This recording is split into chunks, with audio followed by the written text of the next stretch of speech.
Hello, everybody. Welcome back to the Ietsie Klein Podcast. I'm your host, Khatreda. The whiplash of moving location is not just because I felt like it. So this is my new sewing nook. My usual desk that I used to work at is now in front of me in my house with my usual corner where I sit. Oh, yeah. However, it's a bit drab and dreary today, very rainy, and this is the best place that I can find adequate lighting to film. My house is not a very sunshiny house if the sunshine isn't actually there.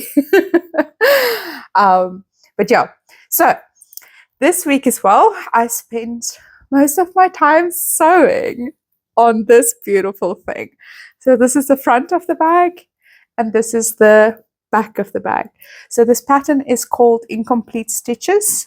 It's Midnight Sun from Incomplete Stitches. There we go. So I've made a minor modification that I put 2 snaps in the top. I made the drawstring version, which means that there's this piece of fabric that you're supposed to like put a drawstring through, and then you can gather it up and close it like this, which makes for a really nice project bag. But unfortunately, it does also mean you have all of this fabric to contend with when you actually want to take anything in and out. So I'm toying with the idea of maybe cutting this off and just folding it to sew it down, because I have no interest in taking the bag apart in order to be able to get this out of the lining section, because it's like sewed in there with a seam. But yeah, like I'll make a plan with this piece. I'll leave it in for a little bit and just see. Maybe I get used to it. I don't know. But inside the bag, it is very, very roomy. So at the moment, I've got my entire piece in here for Yalian's Crochet Along, which is the Jethro. And it barely fills the bottom.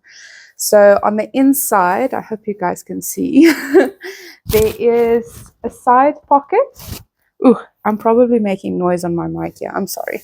So there's a side pocket on both sides. It's so hard to show you guys with this flappy bit. Let me see if I can fold it out. Yes, that will work. Cool.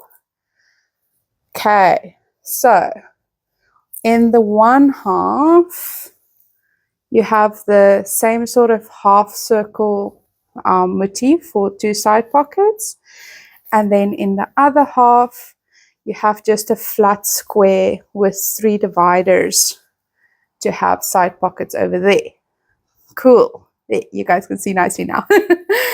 On the outside, this is side pockets. So I've got my scissors in here somewhere. That's my car key. That's scissors. There we go. So that they can't commit crimes to my projects. And then the back side, I've just appliqued a motif on. But now I've made this one, and I am in love with it. I'm in love with the size. I'm in love with the structure. I'm in love with the process. I'm thrilled. Like I said, the only thing that I would want to change is to maybe take out this drawstring section. I do, however, like they have this secret pocket that's built into the side here, like that. So when your drawstring is closed, let me just simulate that again. Your drawstring is closed, you can still access this secret pocket. And what I've learned is, with me having put this handle here on the side, which, like all my project bags, I tend to not put it over my shoulder. Actually, I tend to just grab it by whatever piece is grabbable. So side handle. With that being there, and then the secret pocket being this side, it's very handy dandy to like put your phone in there or something like that, because then you can easily access it and you know where it is. It's not flopping around somewhere. It's very accessible, but it's not it's not super obvious either, because I mean, who's going to try and look for a secret pocket? So they did say, the patent did say that you can put like a clip to like keep it closed. So I think if I make it again, I would definitely do that.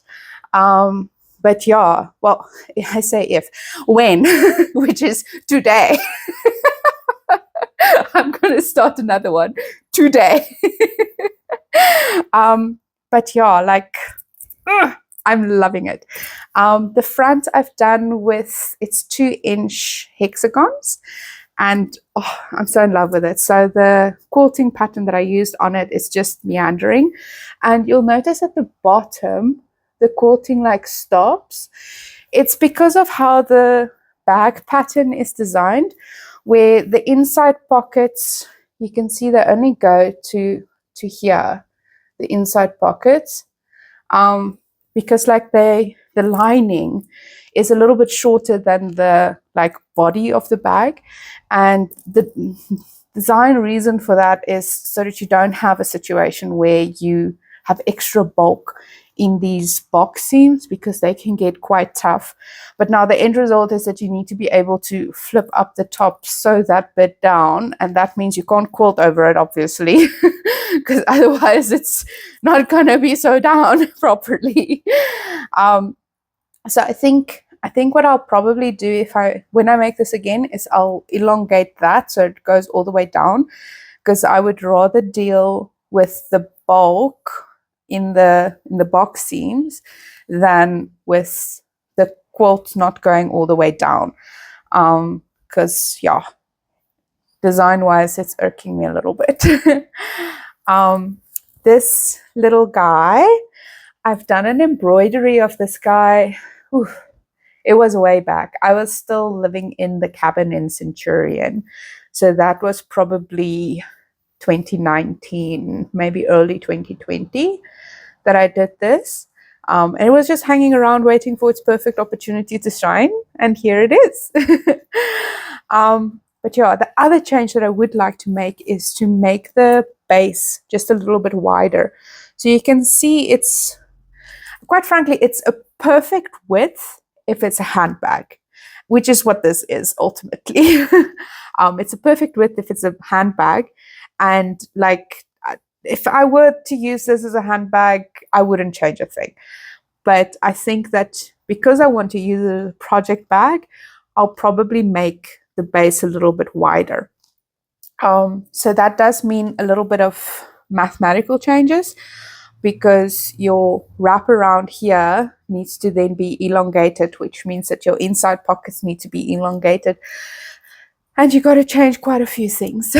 So I'll have a look whether I can work out what I need to change for it, and then make that change, because that is quite a fundamental change, no pun intended. But yeah, like, it's not a deal breaker though. The base width is not a deal breaker.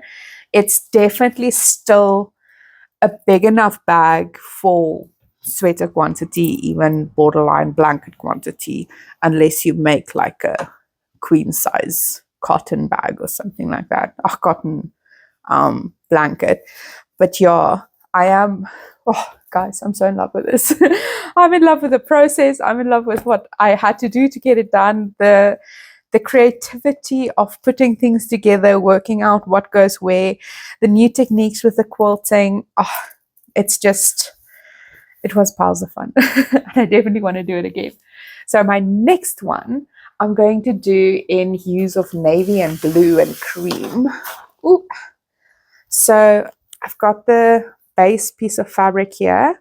So it's this gorgeous, like, constellations and suns and things, stars, that's on the fabric. So I think that I'm going to use this piece for both the inside lining as well as the outside in between the circle pockets. But I think I'm going to put a circle pocket on both sides, because it being quilted and having that extra layer of interfacing between the quilting cotton and the rest of the fabric, it really helps to like keep the structure of the bag intact. So I want to do that on both sides, so that you end up with a bag that can stand upright quite easily. So yeah, that'll be great. Then the other fabrics that I'm going to be using, they're just here behind me. There we go. So I've got these 3 neutrally kind of sticks. I got this from a little market down in Knysna, George Garden Route area. It's called the Quilting Babushka. That it was just a stall at a market and she was selling quilting things. So these are 4 from a little pack. The other ones is a little bit too patterned, I think. So it's got like seashells and writing on it and things like that, which I think will be a little bit too busy because my background fabric is already quite busy. And then paired with that, I'm going to use this lovely little square that I got. I think it's just a fat quarter. But it's got these mandala floral patterns on it. So I'll use that. And then I've got this small leftover piece. I think that this is from the days when I still was making face masks and things. So it's small little offcut piece. But yeah, it'll be good for just the hexagons. It'll be fine for that. And then I have this cream piece that have these old-timey patterns, like pattern making patterns on it. You know, when you buy the paper patterns from like So Easy and whatever, Vogue, looks like that. And then I have this bigger piece of like just a mottled gray type of look thing. And then a cute little piece with square, it's cream with little white floral patterns on it. And then the last piece, which I'm a little bit undecided about because this is a lighter blue, but I do like the pattern on it. So it's got these patterns of like little scissors and sewing machines and buttons and measuring tapes and bobbins and all sorts. Everything sewing related. Pin cushions. The more you look, the more you see. So I do like the pattern of this. So I'll probably be using this either as an inside pocket or maybe like a hexagon here or there, but not too often because I think everything else is very cream gray navy and this one is a bit of a brighter blue, so it'll like pull the eye quite a lot, I think. But as I'm making the hexagons, I'll see what I see and feel what I feel about them. But yeah, so I'm quite excited about that and I'm going to do the math now to do that right. But yeah, before I close off though, I do want to talk about ergonomics and how you go about protecting your body. Because I've been sewing now for this week, which I don't do very often, and I can feel it in my back because you're moving your body in a way that you're not used to moving it, as well as you're having fun. So you tend to forget that you're doing things differently. So for me, I have this not great habit where if I'm doing something that I'm not used to doing and I'm learning something, I tend to breathe through my mouth rather than through my nose, which means that I get dehydrated really fast. So there I constantly have this like cotton mouth feel. And I got to remind myself, close your mouth, boo. So yeah, like it's a vibe. But over and beyond that, there is a lot of things that you can do to help yourself to be healthier in your hobbies and your crafts, whatever you do. This is applicable to almost all hobbies and crafts. So the first thing is evaluate your support when you're sitting or doing what you're doing. So as you can see, I've got this Vertigear chair.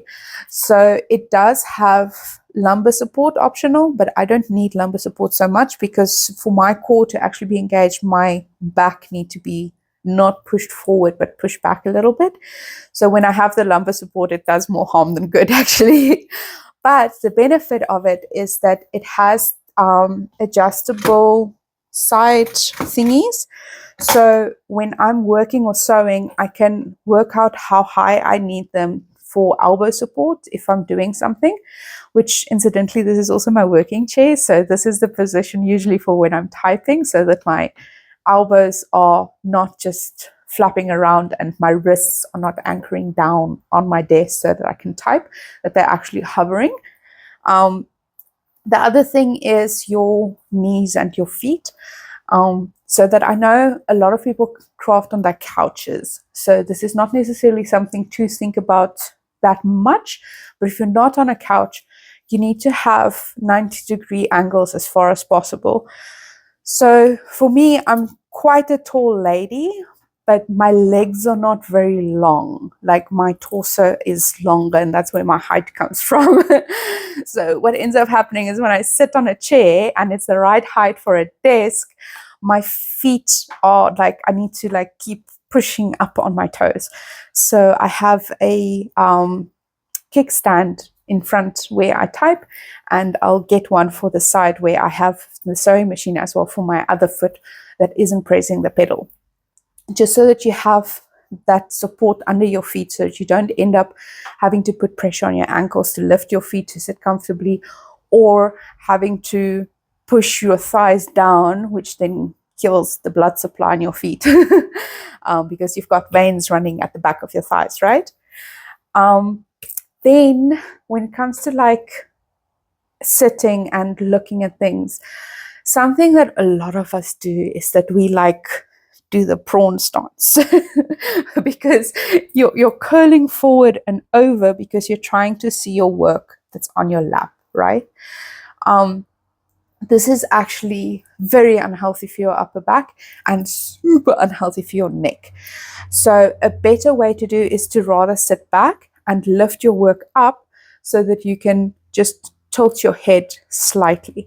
This does mean, as you can tell, your elbows is going to want to float around, which means that your muscles is going to work harder to keep your work up, and you're going to start doing this over time. So getting support for your elbows is very important. This is especially important if you usually sit on a couch, because like in couches, there isn't really armrests, right? I'm very lucky that we have lazy boys.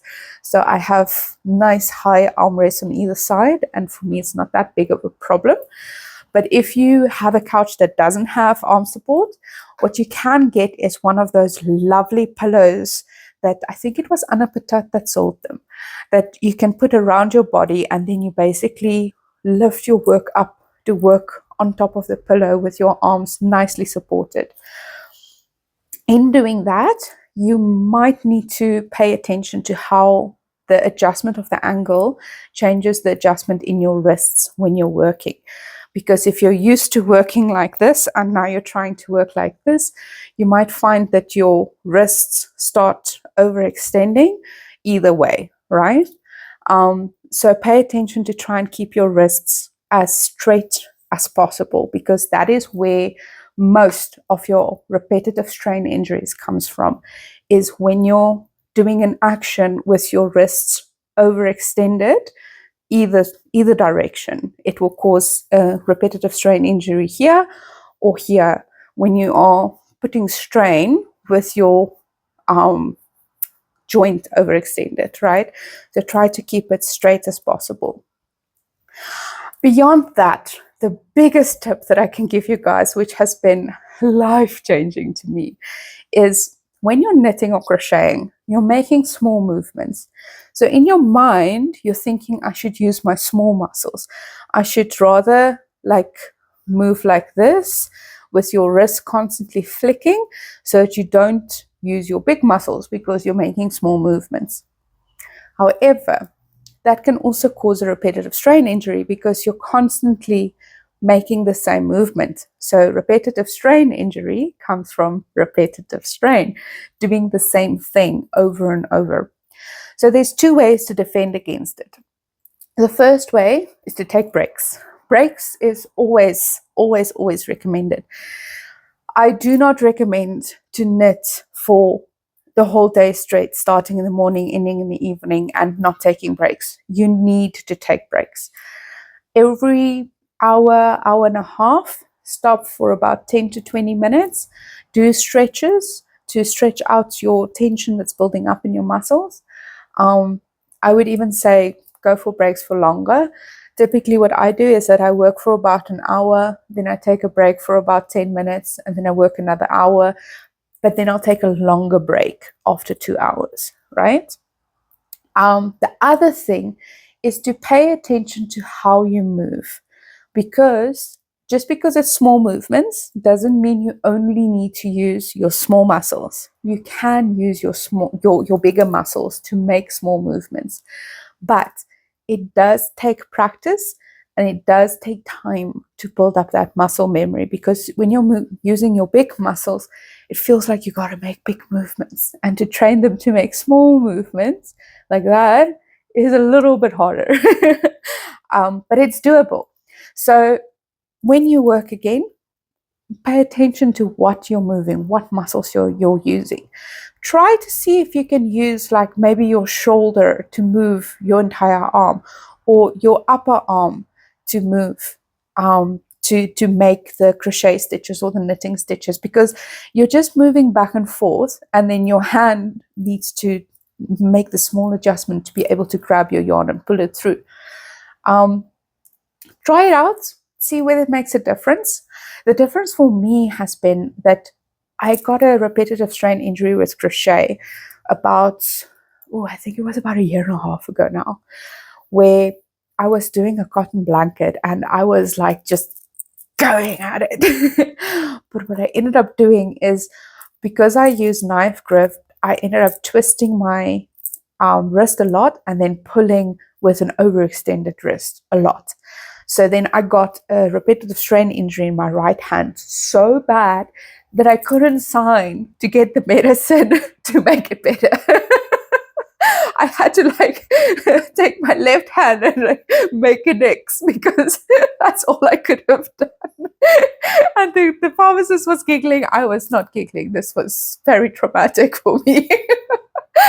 But anyway, so because of that experience, I didn't crochet for quite a while because it was painful to crochet. And it took me a long time to work out what is the best ergonomic way to crochet without hurting myself.